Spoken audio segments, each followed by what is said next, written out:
They give it to Elliott, coming left. There's a big hole from Leary and Smith. And Elliott walks the dog and jumps into the Salvation Army Red Kettle. There's the big donation into the Red Kettle campaign. They found the Zeke touchdown. They try to get to him. Whistle goes a stride. Caught ball. Cameron Brate. Touchdown Tampa Bay. Buccaneers lead. For the lead. The kick by Bailey from 38 yards is good. Dallas 23, Tampa Bay 20. It's 4th and 11 for Tampa Bay. 35 seconds left in the game. He rolls right. He throws down the middle of the field, and it is intercepted by Orlando Scandrick. And the Cowboys are going to win this game.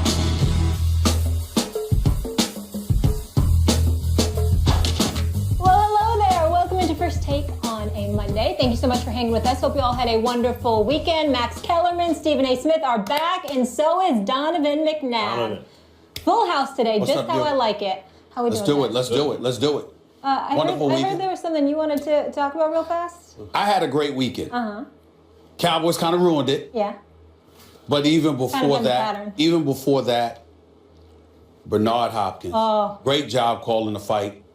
And I want to applaud you for your kindness. To watch that man sit there and talk about how he didn't get knocked out. It's like, Bernard, I love this brother. We go back more than 20 years. I've been begging him, more so Roy Jones, but to a lesser degree him, no more fighting. And I was happy that he said he's not going to fight anymore. You're 51. You're younger, that doesn't happen. But you're 51. There's a reason that no one as old as him, or nearly as old as him, has ever won a fight like that. But he was a 2-1 favorite going in. The thing about a fighter when they get knocked out or hurt with a shot, they don't always know what happened. I've seen fights where a fighter's been knocked out, 10 count, out. And 2 minutes later, he's up talking about, what are you talking about? Why'd they stop the fight? Yes. Because that's the reason they were knocked out. They were rendered unconscious. I know we got to move on. My problem was, you spoke to him about a half hour after the fight, and he was still sitting there saying, I told him he was hit with a shot. You did tell him. You were very, very kind. This is a legend. Last fight. Donovan, Not out of the ring. I know don't think you he's and gonna Bernard come in back. Philly had a little thing going on, right? Leave it alone. My mother said, if Leave it you alone. ain't got nothing nice to say, Yeah. don't say anything. Leave it alone. I like your mother. Wise words. All right, coming up later, speaking of LA guys, Hall of Fame running back Eric Dickerson will stop by. How does he see things changing for the Rams in the post-Jeff Fisher era? That's coming up a little bit later in the show, but we start with Sunday Night Football. Dak Prescott was back at it, completing 88.9% of his passes. That's the second highest completion percentage in a game in NFL history where a quarterback threw at least 30 times, and Dallas snapped Tampa Bay's 5-game win streak. Stephen A., is it time to finally be afraid of these Cowboys? Say it. Yeah. They're starting. You speak up. Huh? Did you I don't say? I think didn't hear people that. can hear you. What'd you say? I said yeah. Yeah. I said Yeah. yeah. All right. I said yeah, y'all. Say it with your chest, Stephen A. I can't say it with my chest right now. I just can't do it. I can't do it Never because. been one to mumble. Well, these damn new braces. I was about to- I mean, they ain't helping me in that regard. That's what happens when you crack your tooth because you're grinding so much and eat sweets. But I paid the price. Here's the deal. Ezekiel Elliott is a beast. And the way this dude is running the football and the way this offensive line takes pride in blocking for this man running the football, that combined with Dak Prescott's ability to avoid making mistakes is a plus. But then Rob Marinelli got these dudes on defense playing hard. Ain't the greatest defense in the world. Right. But they don't relent. They keep coming. And I watched Tampa last night. They came back. They were down 17-3. Ultimately came back. Tied to score at 2020. I get all that. But I never felt like Tampa Bay was going to win this game. Because somehow, some way, the Dallas Cowboys give you the impression that when it's time to make a play, they're going to do it. Usually, I'm calling them the accident waiting to happen. The reason why all of this is news is because I've gotten myself to the point where I still believe they will lose. I'm not wavering from the fact that they will lose. But I think you're going to have to beat them. The only way they're going to beat themselves is if Jerry Jones messes it up and Tony Romo gets up in there. If not for that, you're going to have to beat them. They're not going to beat themselves. See, I'm not scared of the Cowboys because I'm a Giants fan. Why would I be scared of the Cowboys? Beat them twice. 2 times. Only 2 losses this season. both to the Giants. If anything, the only thing to be worried about if you're a Giants fan is you got to beat them three times to get out of the NFC. That's tough to do to a divisional rival, and they were both close games. Here is, if you like Dallas now and you didn't before, they came up with a little pass rush, Donovan. They could bring a little pressure with 4, which is something new for them, which is what they need against the Giants if they face them, because that's the Giants' weakness on the offensive line. And Jameis didn't have a big game, but that's partly because of the pass rush. The offensive line is excellent. We've known it all season. And I think the scariest thing about them, Donovan, again, not as a Giants fan, but as a fan of every other team's fan should be a little scared, is that they're disciplined and young. Absolutely. They got the pep in their step, the fresh legs of youth, and somehow they have the discipline, particularly at the quarterback position, of veterans. You know, it's funny because as a player, one thing you don't want to hear is when people start talking, basically saying, you guys need to lose one game before going into playoffs, just to kind of recalibrate things and refocus on the task at hand. I thought the loss to the Giants was the best thing that could have happened to the Dallas Cowboys. After that happened, I still kept the Dallas Cowboys number 1 in the NFC because Seattle, to me, is so inconsistent on offense that I don't know if you can rely so much on Russell Wilson to do it all. Now, defensively, I mean, the communication is not the same. Obviously, Earl Thomas isn't there. They're not getting the pass rush consistently like they used to, but I think they'll turn it around. The thing about the Dallas Cowboys that stand out to me is the fact that they are balanced. They're very effective running the football. The play-action game plays so much of a big part in their offense that you got guys standing wide open. You watch a play that happened when Dunbar caught the ball on the right side of the field. Dak Prescott went through 4 reads. 3 of them are wide open. He skipped right past Jason Witten. He skipped right past Cole Beasley, and he went to his 4th read. Then he went to another play where Dez Bryant caught the ball in the middle of the football field where more guys were wide open. Now, you can do that offensively when you're able to run the football. They're relying on stopping the run, and guys are wide open in the passing game. And you have a quarterback that's so efficient that the chains continue to move and they put points on the board, where defensively, Rob Marinelli doesn't have to blitz. He's running that same defense that made Lovie Smith very successful, that made guys like Herm Edwards very successful. He can go into that Tampa 2 and just let his 4 guys just rush the quarterback. Now, can they do that in the playoffs? That's the thing that I'm worried about. Can they do that in the playoffs if offensively they struggle a little bit in 3rd downs? If they're able to get things going in that regard and defensively they can take over, I think it's hard beating the Dallas Cowboys in the NFC. Here's my deal. Tampa Bay comes back after reeling early. So what do? They come back. They tie the score 20-20. Next thing you know, Ezekiel Elliott scampers for a 42-yard run. These are the kind of things that concern me because of their running game and how potent it is. This dude, Ezekiel Elliott, and it was apropos that Emmitt Smith was in attendance, cheering him on the whole bit. I love the fact that he jumped into the Salvation Army Bowl. I thought that was real cool, and it's what I loved. He was smart not to mess with that, too. It's the Salvation Army kettle, red Salvation Army kettle. I'm sorry, but I'm just saying. You think about Salvation Army, you think about people being charitable or whatever, that brings a lot of attention to it. I thought it was a great move on his part. But I got to tell you something. This kid's ability to run the football is what broke Tampa's momentum. And that's the thing that resonates with me. Whatever we were expecting and anticipating from Tampa, with this kid Brake, who's pretty good, with Evans, who we know is a stud, they go out there and somehow, some way, Dallas's offense gets the ball and disrupts everything. Well, except the Giants' defense now, and I bring up because all season long it's like Seattle. If someone's going to stop Dallas once they got rolling, it's Seattle. But now I look at the Giants, not only because they beat Dallas twice this year, both times, but Donovan, and it's not just because I'm a Giants fan, that defense is looking elite right now in consecutive weeks against Dallas and then against the Lions. And these are like offenses that have been potent at various points in this season. But Stafford's they've given up. Okay, fine. And that fumble really They still have given up a grand total of 1 touchdown in those 2 weeks. And if you look at the formula right now for that team, for the Giants, it's dominant defense, just good enough offense, with a weapon in Odell, a little slant, and that can take it 70, 80 yards to the house. Minus Odell, which is actually an extra dimension, an extra dynamic dimension for them, it's reminiscent of the way they've succeeded in recent years when they've been good as a wild card team. Well, I mean, you can say that, but also the element of the turnover. You know, Eli pretty much threw 3 interceptions in that game if they would have caught the football. I mean, and that's the whole thing about the Giants. We could talk about their defense. We can talk about the pressure. Steve Magnolia has done a great job with those guys. They are playing well. There were opportunities missed in the Dallas game that I thought Dak Prescott probably will look back and get cleaned up.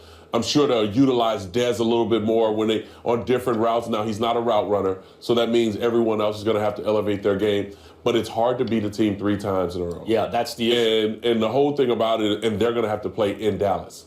Now, that's another issue that no one's really talking about, going in that dome. The way they play in that dome with running the football, also Dak Prescott protecting the football and being efficient, it says a lot about... Eli wins on the road in the playoffs. That's what he does. At one time, Dallas was perceived as not really having a home field advantage. Right. But now that they've got this running game, it's changed everything. Yep. Let's focus in on that. Perfect segue for me. Zeke taking care of business as well, putting up 159 yards and a TD right into that Salvation Army red kettle we just discussed. Elliott is the NFL's leading rusher by a large margin. DeMarco Murray, fittingly, the former Cowboys running back, is a distant second by about 300 yards max. The MVP chants continue. Where does Zeke rank in that conversation? I don't think he does. And I know what that sounds like because he has that breakaway speed, and he's also become a patient runner. Like, he'll wait for the hole to open, but they don't touch him. Like, forever, they don't touch him. And that's they a didn't lot. touch DeMarco Murray either. I'm glad you brought that up. Was DeMarco Murray a legitimate MVP candidate? So I looked it up. He got 2 first-place votes compared to Aaron Rodgers' 31 that year. In fact, he and Tony Romo each got 2 first-place votes. J.J. Watt got 13, and Aaron Rodgers got 31. And DeMarco Murray, who we all know is not an MVP caliber player. He's a good player. He's a good running back. He's a B+ at least. He had a great year. Had a great year behind a great offensive line in Dallas. The same one they have now, only not quite as good as it is now. 1,800 yards with a 12-4 record. Now, do I think Zeke is better than him? Yeah, I do. I think he's a little better than him. But I didn't really think DeMarco Murray was an MVP candidate that year. It was largely the offensive line. And to be honest, I feel the same way about Zeke this year. I think it's tough to call a running back an MVP in this day and age, Donovan McNabb. You know, I'm going to disagree. And the reason I say disagree because Tom Brady is number 1 in my MVP race. I agree. But I can't give. The reason I say Tom, and I can't give Tom because of the suspension. Right. He was suspended for 4 games, and they played well without him. We know what Tom can do, but you have to give credit when credit is due for Tom Brady. Number 2 is Ezekiel Elliott. Number 3 is Aaron Rodgers. Number 4, I have Matt Ryan. And number 5, I have Matthew Stafford. And I put them in that order because, you know, for Ezekiel Elliott, you still have to understand this young man is a rookie. He's a rookie coming in. We haven't seen anything like this pretty much since, Barry Sanders, maybe? I mean, for a guy to be able to pick up, 1,300 yards rushing right now, I think he'll probably finish with 1,600. 1,500. Yeah. I think he's over 1,500 right now. 1,551 yards. Yeah. But that's saying a lot for where he's at right now, let alone he's catching the ball out of the backfield. Not like Le'Veon Bell, where he's coming out with about 8 catches for 60, 80 yards. But yet still, he's establishing the run in which he is the focal point of that offense. And as a rookie, you're asking a lot of him, and he's producing. So is he an MVP candidate, and should he win the MVP? Yes, I think he probably should win the MVP. And I said it before. He'll win the MVP. And Rookie of the Year. I have one will follow-up, Stephen A., real quick, because Bill Polian was on this show, and off camera we're talking, and he said because I'm arguing offensive line, and he's talking about how great Zeke is, and he says the back makes the line, not vice versa. Absolutely. You agree with that? Absolutely. It's just like quarterbacks make receivers better. Receivers make quarterbacks better. But in order for that to happen, your offensive line has to pick up their guys. And so when I look at it in a sense for the Dallas Cowboys, we can talk about what they have on the offensive line. They've got first rounders up there. You know, Tyron Smith is playing well. But in order for them to put up the numbers that they've been doing, it's because of the running game. That's why DeMarco Murray should have won MVP, because no one really talked about how good they were then because they were young. Now they're a veteran line, and Ezekiel Elliott is picking up more yards pretty much than DeMarco Murray did. I agree with you with your top 2. Mm-hmm. I think it should be Tom Brady. I think Ezekiel Elliott. I got Dak Prescott and over Aaron Rodgers. Aaron Rodgers. I mean, it's a pick-em to me. Aaron Rodgers, 32 touchdowns, 7 interceptions, QBR 72, absolutely balling, but they struggled at that middle point of the season. So because of that, I got to hold that against them when I'm comparing that to Dak Prescott, who's got the gorilla on his back, got the team want Tony Romo up in there, the owner chirping away at the mouth and all of this other stuff, all of these distractions, and none of it is fazing him whatsoever, so it's not a distraction. But where Ezekiel Elliott comes in, and this is why I keep saying that I put him above Dak Prescott, even though the quarterback is the more important position, Ezekiel Elliott, 1,551 yards rushing, 13 touchdowns, averaging 5 yards a carry. Only since week 2. Week 2, he had 83 yards rushing. Since that time, he has never rushed for less than 86 yards. He's got about 5 or 6 games for over 100 yards. This dude's got 1,500 plus yards rushing. He's got 2 games to go. Legitimately could end up rushing for about 1,800 plus yards, okay? And then when you look at that, combined with the offensive line, it's one thing to have a massive offensive line to protect you. It's another thing entirely to have a running game to go with that.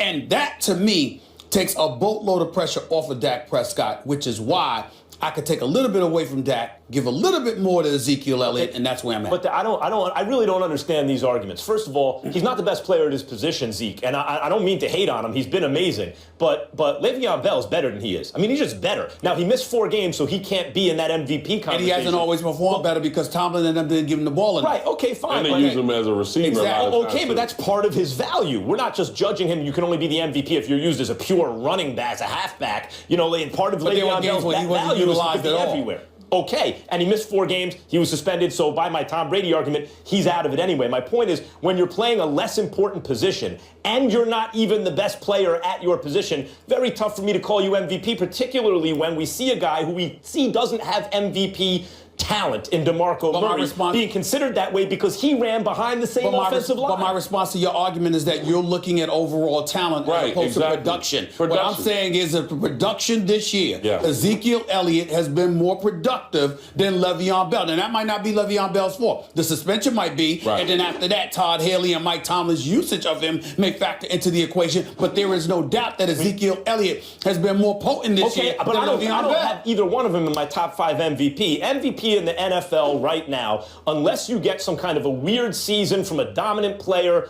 like J.J. Watt got some consideration last year. He was having like an all-time great season. Okay, and even then he shouldn't have been MVP. You got 5 guys. Brady's out. You can't miss 4 games. Stop. Rodgers has forced his way into the conversation. Le'Veon Bell was 4 games. Yeah, right. That's why he's not in the conversation for me. But by that logic, I also think he's better at the position than Zeke. Zeke's played the whole time, but a lot of that's offensive line. I think Matt Ryan, Derek Carr. I know he had a bad game. Everyone has bad games.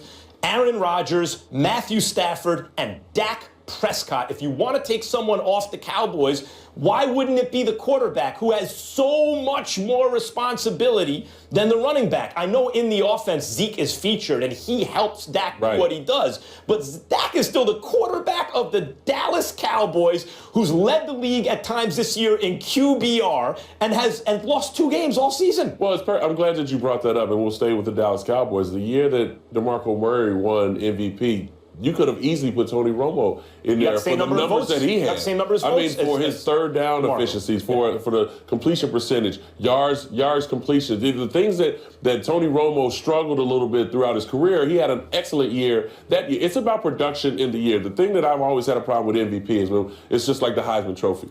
Are you saying that they're the best player in college football? No, they're not. They just had the best year. And so for Ezekiel Elliott, there's no way that you can look past that and say that he's not a number 1 or 2 as far as the ranking is concerned in the MVP. Yeah, Tom Brady speaks for himself. The numbers he's putting up, guys have been injured. He's still continuing to stay steady. He should be in that category. But yet still, I think number 1 overall will be Ezekiel Elliott. We'll say the only player with 1,800 yards rushing in his first NFL season, Eric Dickerson, who will be with us later in the show. And just so you guys know, he was not fined for jumping in that kettle, the Salvation Army. If I'm the Salvation Army, I'm trying to write the holiday season. Smart right NFL. But I'm trying to partner with Zeke and help promote their cause. Yes, smart NFL. Well. Yes. Yeah, exactly. It's about that one right. Check. Especially where there would have been nothing for him to jump in to if you hadn't had it near the end zone. Right. Of course. All right, so you heard from these guys on Big D Star back, but who do you think it should be? Should Zeke be the NFL MVP? Go on Twitter now, vote. We'll share those results a little later in the show.